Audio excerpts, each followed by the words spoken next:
HIV and AIDS is an illness just like any other. Infected persons use medicinal drugs to improve their immunity as well as suppress severity of the virus in the body. However, it remains unknown to many, including 1.5 million HIV and AIDS patients in Kenya, that the current stock of ARVs in the country can and might only last them for 5 months. Najua 5 months ni kama kesho. Ile unaona ni hiyo kaburi imesongeshwa nia. The drug that was supposed to give people for 3 months, they break it down now to 1 month because they don't have enough stock to give people. Bernard Adede, the National Youth Prevention Ambassador of HIV in Kenya, tells us that corruption has contributed majorly to the weakening of Kenya's national government relationship and its donors, and ultimately the shortage of antiretrovirals, among other drugs. Our president needs to clean up cancer. The issue of cancer is a very big issue for this nation.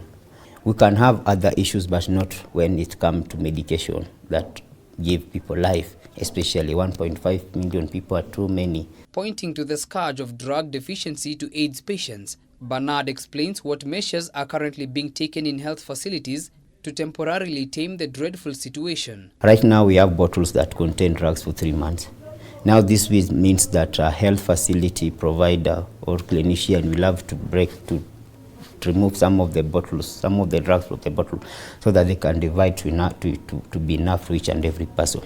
Now this is where the quantity of the medication now is going to come up and start becoming low, because now it's already been open. Secondly, the people taking the medication will not even know which is the regime I'm taking, which is the date of the expiring of this medication I'm taking. Bernard cites the example of a student at a boarding learning institution who is forced to interrupt his or her studies regularly in the process of seeking medication. You have a kid who is studying in Kakamega or in Kiambu or in Mombasa, and they're staying here and they're taking their drugs in Nairobi, and then you want to give them drugs for 1 month and expect them to come back. First look at the economy part of it.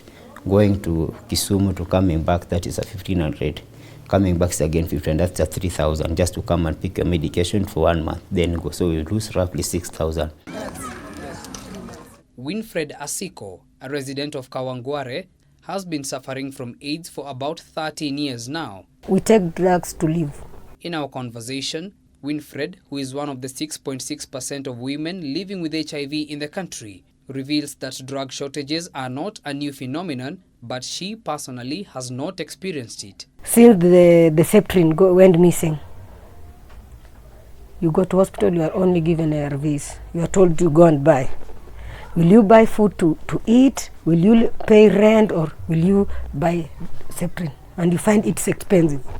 The feared lack of antiretroviral HIV drugs is affecting the community of more than 1 million persons, many of whom fear losing the war against HIV and AIDS. Niki miss like 2 days. Mwili wa inatingika. I feel there's something I'm missing. So, niambie sasa aziko. Tayari nimestuka, cause how am I going to live? Watoto wangu nitaachia nani? Familia yangu nitaachia nani? A clarion call has now been made to the national government to be particularly innovative in devising plans to procure medicine without majorly relying on donors. They must do something before the 5 months. Cause wakisema wakilala, then let them put in picture that here half of the population we are going to die. Kenya itabaki na nani? Juu hata hapo kuna viongozi.